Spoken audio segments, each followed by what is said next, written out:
Hey guys, welcome back to Electrical Car Repair Live. Our mission in the garage is to save you guys as much money as we can. That's why we make these absolutely free videos and we teach you how to fix your car for free. Let's go ahead and start on it now. So let's explain how to fix that now. So it doesn't matter which engine you have, V6, V8, it should work for both, guys. Most people will assume that the fuse will be under the hood because that's the fuse box that most people know about. It's easily accessible, but it's not here. It's actually inside. And this Dodge Challenger was in a little bit of an accident, but nothing too bad. We'll be fixing it soon. Runs and drives like a champion. We drove in recently.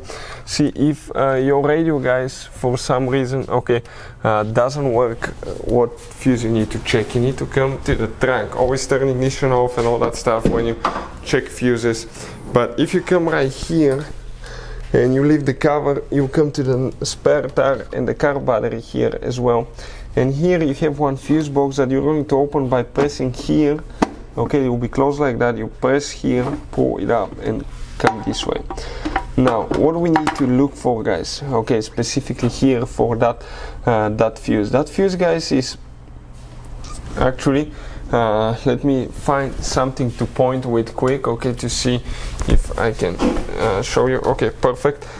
So that fuse that we need to check now, guys, it's actually on some models, okay, could be different amperage, so always make sure that your ear is like ours. But the fuse that we need to find now, it's known as fuse number 37.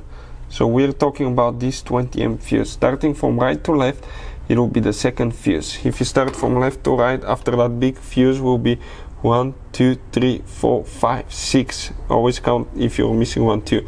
So that's the fuse that you need to check. Super important to test them.